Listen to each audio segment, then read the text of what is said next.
What's up, you guys? Welcome back. Today we're gonna do a what's in the bag video. We're gonna go through all of my clubs, my entire golf bag, everything that I keep inside of here for all my tournaments. Make sure you share, like, subscribe, turn the notification bell on. That way you get notified every single time when we post a video. Big thank you to all the support this far. It has been absolutely amazing to see you guys get involved into these videos. And now let's jump into 2024, what's in the bag.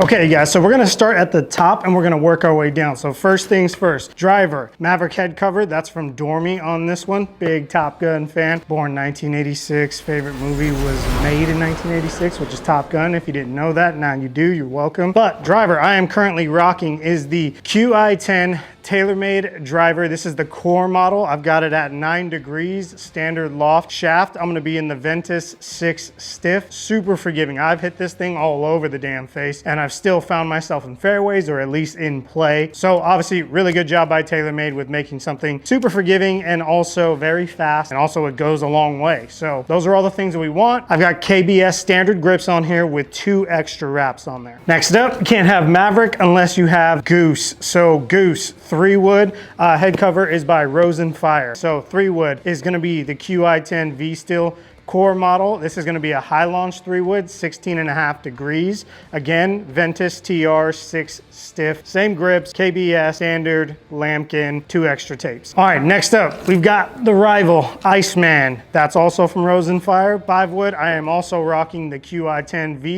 V-Steel, not steel, V-Steel. And I've got this one at 18 degrees, and this is also a Ventus TR 60 gram stiff. Next up, obviously you can tell by the head cover, I got another QI10 wood in here. Long par 3s, I get too jumpy at 5 irons, 4 irons. I end up pulling, pushing. I do something crazy. It's always at the very end. I wanted something that I could just like swing very smooth for long par 3s, or something that can get me like that 230 range. I have got a 7-wood, 21 degrees. This is a Ventus TR blue. This is also going to be the core model. Same thing as the other grip, standard, lambkin, 2 extra wraps, KBS. Those are all of my woods. Next up is the irons. I have 5 through pitching wedge in the P770. You can see my entire full bag fitting. The #1 fitter in the world, Trottie Golf. If you go over to his YouTube channel, you can check out the entire fit. He already knew right away, because I used to play like what would be known as like a P790, but I had the Cobra Forge Tex. So they're very similar to that. Very strong lofted, super forgiving. He already called it like right from the get-go. Obviously, he's the best in the world. He's fit the best in the world. He works with Tiger, he works with Rory. He's worked with everybody. He already knew right away, I need to be in the P770s. I need to be in a smaller head, launch higher, lets me shape it a lot more, and that's exactly what these have done. Very forgiving still. They get up nice and high without trying to like manipulate the ball at impact. These shafts have been absolute money. They're KBS customs. They are really nice. They got them in all black for me. Really, really beautiful. So I've got a black and chrome going on here. I've got KBS grips again, standard, lambkin, 2 extra tapes. When I put these down, it gives me a lot of confidence, not only because obviously the way it looks, but just the way it feels. So those are my irons. Next up, we have my wedges. I am rocking the MG4 50,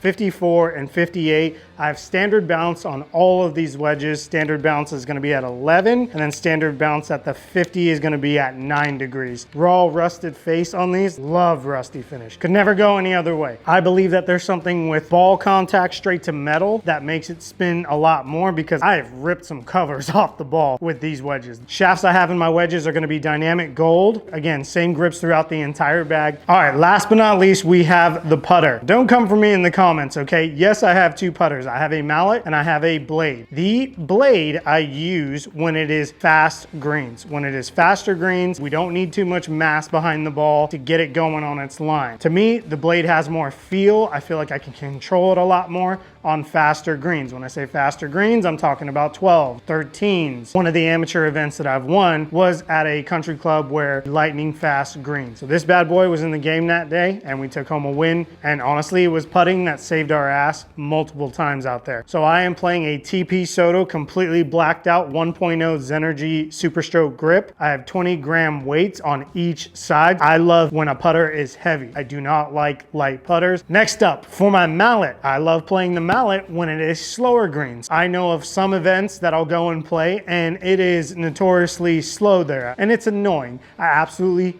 can't stand slow greens, but obviously it's because I don't putt well on slow greens. I putt very well on fast greens. But with that being said, now that I have a mallet, which is TaylorMade Spyder X, I have it with not a full face balanced neck, black shafted out, again, same grip, 1.0 Zenergy. I haven't got this thing fully to where I want it yet. It's not heavy enough for me. I'm going to be changing this shaft. I'm going to be adding more weights, heavier weights to the back. The reason why I don't like to play the blade on slower greens is because when you have a longer putt, let's say you had a bad wedge shot, you've got 40 feet, and you know this is uphill, it's super slow, whatever way it's breaking, doesn't matter. You end up doing something, well, at least I do, I end up pulling it because I'm trying to think of hitting it harder. By hitting it harder, I feel like right at the end, I try to do something extra.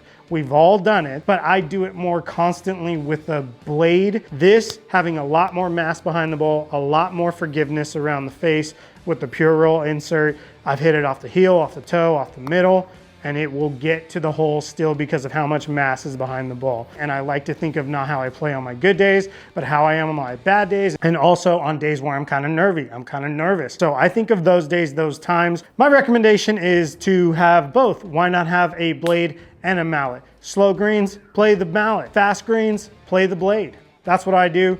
And to be honest, now knowing that PGA Tour players, live golf players, they all have multiple putters and they change the loft on here very often.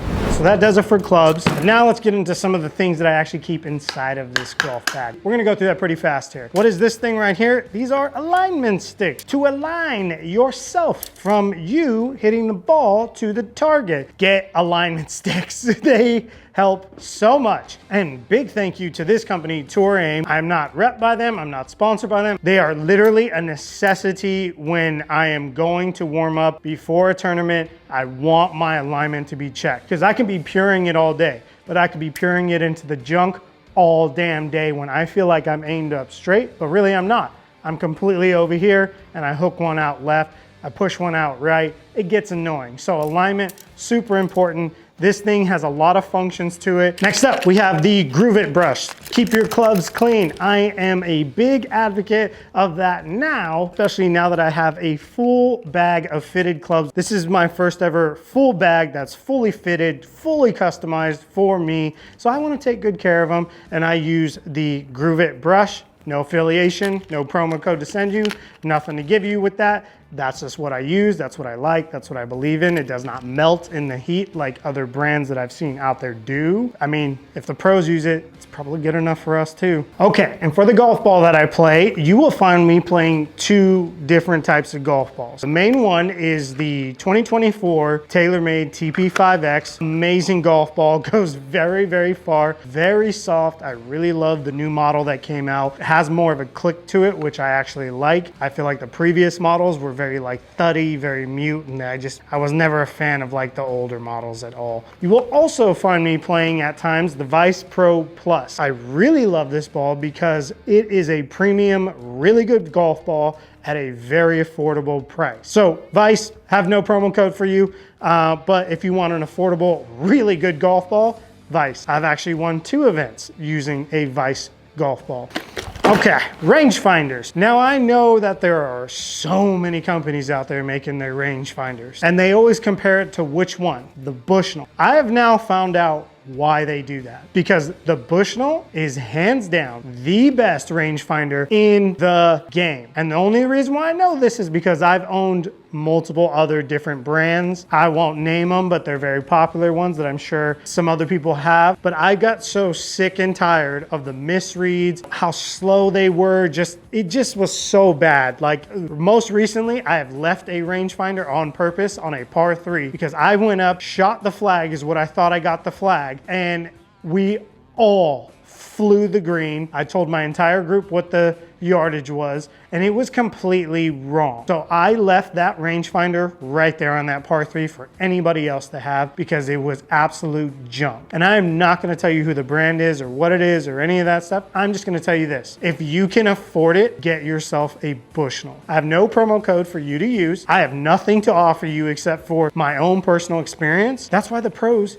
use these. They use these because they are so fast. They're so accurate, very reliable. My rangefinder, after I just did that whole spiel, is the new Tour V6 Bushnell with the slope option. I don't know how they're ever gonna beat this, or whoever is even gonna be able to have a competition next to this thing. There's no way. This is number one, hands down. And again, I only know that because of my experience using the other brands out there, which don't hold a candle to this thing right here. Now, one of the things I do like to carry with me, which doesn't necessarily fit in the bag, but you will see me carrying it around from time to time, is my launch monitor, which is a full swing launch monitor. Big thank you to these guys. Amazing company, amazing guys out in Carlsbad, and obviously some of the best players in the world use this right here. So if it's good enough for them, it's good enough for me. I only use it for certain numbers, obviously. Spin, total, and carry, those are the three numbers I usually look at the most, but that's how I can actually get my yardages for all of my clubs, and trusting like a brand like Full Swing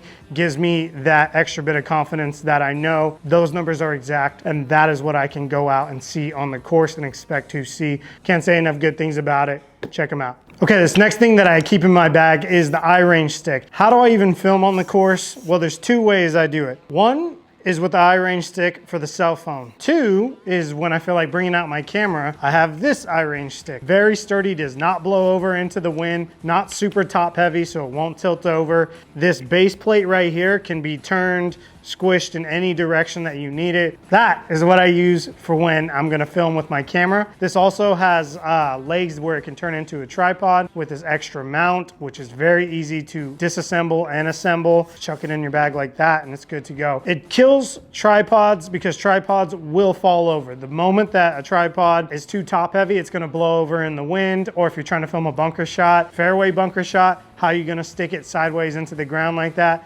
Only this thing can, which is why I recommend irangesports. Check them out if you want to start filming your golf shots, whether on the range or on the course. All right, last but not least, you guys, is my golf bag. It is a Pins and Aces stand bag. This is the same exact thing you'd be getting if you bought a Vessel. Really nice. It's really comfortable. And honestly, it feels very high end. Again, if you like Vessel, you're going to love the Pins and Aces bag. And again, I have no promo code to give you for you to get a discount on it, and I'm not pushing it because they told me to push it. You can go find so many other people to watch for that kind of stuff, but that's not what I'm doing here. Very comfortable, which has to be the main one because it's going to be on my shoulders or on my caddy shoulders, so comfort's going to be one of the biggest things I'm looking for. But check them out, Pins and Aces. Really great job, you guys, on building these things out, making affordable, making them durable, and making them look damn good too. Last things I carry in my golf bag at all times, and you should too. Sunblock, super important, especially as much golf as I play. You need to have this with you at all times, don't be an idiot. Extra batteries, which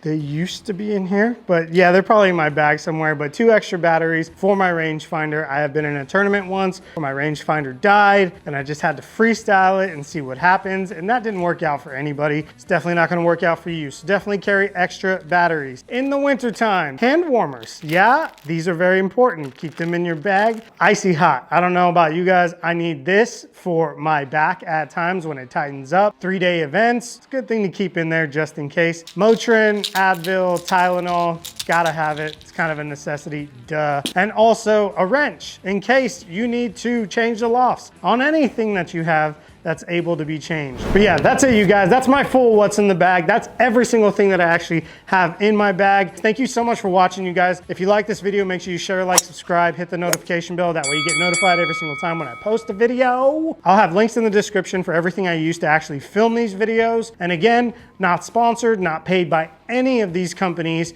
to be putting this stuff into this video right here. And for all these clubs, I know everyone's gonna be like, oh, you're just a TaylorMade fanboy. Before I got these clubs, I had a full mix and match of a bunch of random things. And if you wanna see how mix and match it was, go and watch Eric and I's bag swap video and you can see what he had to play with versus what I had to play with. So this is the first time I've had a full bag fitting and I'm very grateful for that. And I have to say a big thank you to Trottie, a big thank you to KBS, big thank you to everyone who's kind of helped me put this bag together, but it took time. I feel you on the price on some of the golf things that are out there. So I'm not saying you have to go and play TaylorMade, but I do recommend go and get fitted because it will make a huge difference into your score, into your confidence. Thanks again for watching, you guys. I will catch you on the next one. Peace.